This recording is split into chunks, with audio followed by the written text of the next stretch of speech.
Сэтгэл найдвар алдагдсан энэ ертөнцид хамгийн сайхан сэтгэлтэй сахиусан тэнгэр шиг хүү байв. Түүнийг Китано Сэжиро гэдэг.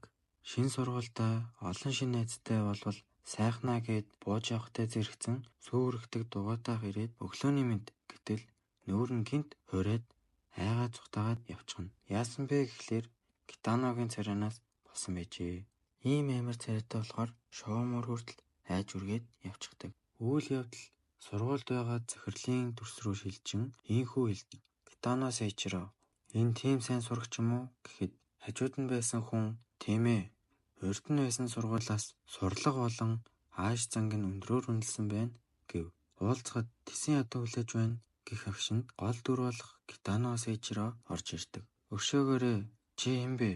Эндхийг захирлын өрөө гэдгийг мэдчихэв үү гэхэд тийм ээ. Би шинээр шилжиж ирсэн Китано Сэжиро байна гэв. Түргэл цагдаа дууд хэмээн захирал өмдөндөө тусаан барин хэллээ. Дараа нь захирал өрөөндөө итгэж чадахгүй нь хүнийг юу ингэж өөрчилдөг байна гэж хэлдэг. Тэгээд шинэ ангидаа орж ирсэн Китаног багш нь танилцуулдаа. Гэтэл ангийнх нь бүгд айцсан. Ямар ч байсан өөрийгөө амар биш гэдгийг ойлгуулах хэрэгтэй гэж бодоод инээсэн биш бүр айлгаад орхино. Дүрс сэлэгдэн сургуулийн атман бололтой 3 сурагч хоорондоо ирж байдаг. Доод ангид муухай арцтай хүүхэд ирсэн гэвүү гэхэд тийм ээ. Тэгээд доод ангийнх нь бүгдээрээ түүнээс айгаад байгаа гэв. Надтай ч үг солиогүй байж чөлөөтэй алхан гэж сансан юм бах та. За би Хекико ахлах сургуулийн атманы зүгээс түүнийг болгоод өгье гэд ангарч. Их завсарлагын цаг болж Китано цайгаа ууж байлаа. Гэхдээ ангийнх нь ерөөсөө ч хоолоод идэггүй. Яагад гэвэл түүнээс бүгд айгаад дуу гарахгүй гэж байна. Үүнийг мэдрэн Китано ангиас гарлаа. Хэдэн секундын дараа нөгөө атмаа 2 дагуултайгаа ирдэг. Чи энэ ангийнх уу гэхэд Китано тийм ээ. Энэ ангид нэг муухай арцтай нөхөр ирсэн гэвүү гэхэд хэн гэдгийг надтай танилцуулаач гэв. Китано маань өөрөө юм болохоро намайг хэлээд байна уу гэд эргээд хартал нөгөө атманы ам нь ангаагаад хөшиж орхино. Тэгээд анги андуурчгаж гээд айгаад яваад өгдөг. Нөгөө атманы 2 сугны ус та болгоод өгнө гэсэн яасан бэ гэтэл атмаа хэлнэ. Та хоёр тэнгүүд би зодтолдож сурсан хүний хуваар мэдж байна.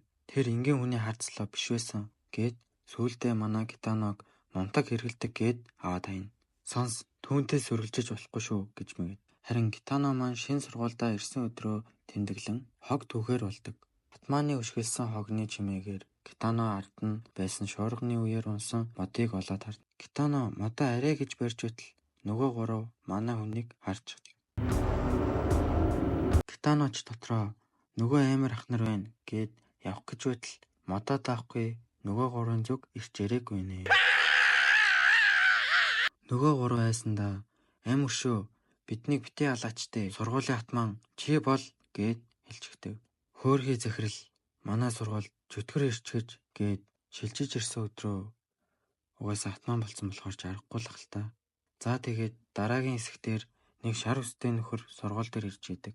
Ангийнх нь багш нь хүртэл хичээлээ орж байхдаа Китаногоос айгаад байдаг. Нөгөө шар үстэй штэ. Тэр чинь ирсэн өдрөө зодон хийгээд гэрээ хорионд ороод ирж байсан юм лээ. Тэгээд мен 3-тай зодолдоод ялчингуудаа одоо би сургуулийн атмаа гэсэн чинь Курото хэлдэг. Курото гэдэг нь нөгөө 2 дагуултаа гавьяд идэг сурагчийг хэлдэг шүү за. Тэгээд Курото хэлдэг. Одоо бол би атмаа бишээ. Китано гэдэг сурагч ирээд сургуулийг атгачихсан гэсэн чинь шар үст. Тэгвэл би Китаног чин зодоод энэ сургуулийн атман болно гэд хэлдэг. Тэгээд шар үст санамсаргүй Китаногийн ангид орж ирээд түүний судал дээр суучихдаг. Тэгсэн нэг охин болохгүй. Наа чин сургуулийн атман болох Китаносан сууж байгаа. Гэхдээ зэрэгцэн Китано орж ирнэ. Манай хүн дотроо миний судал дээр хүүхэд сууж иж холдож гэвэл доромжилсан эрг болж байх гэсэн шар үст манай хүн рүү хараад хөшөөж орхино. Тэгээд Китано юу гэж хэлэх вэ?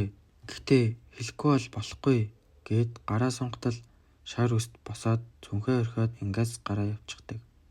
Китаноч шар үстийн зүнхийг нь өөх гээд ардаас нь гүйнэ. Ангийнх нь гүүгэж явсан Китаног харан тэнд өстө зодон болох чинь да Китаносан зүгээр орхихгүй бах та гэд бодчихдаг. Шар үст гадаа толгооноосоо цус гартал хаалга мөргөөд би харц ч тулгарч чадсангүй. Тэр харваас алуурчны харц байсан гэж бодоод байж байтал Китано гарч ирнэ. Тэгээ шар үстийн толгооноос нь гар хүртэлх урсах цусыг хараад Китано "Миний юу ч хэлээгүй минь амиа орлох хэмжээний гэж үү?" гээл. Китано маань "Үхэж болохгүй шүү" гээд муухай хорлоод урдаас нь гүйдэг.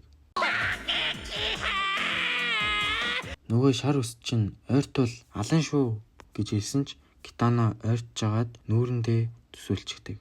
Тэгээд манай хүн сайхан сэтгэлтэй болохоор өөрийнх нь амийг аврах чинь гээд хутгийг нь модонд зоогоод орхино. Гэтэл шар үст хутгнаас ч яахгүй. За би ялахгүй юм байна. Китано ч хэлнэ. Амиа нандинах хэрэгтэй гээд тэр хоёр тэр өдрөө найзууд олно. За ингээд эхний эпизод дууслаа. Хоёр дахь эпизод буюу сүүлийн ангийг үзхийг хүсч ивэл лайк болон subscribe дарж намайг дэмжээрэй. За тэгээд дараагийн эпизодод уулзтраа. Түр баяртай.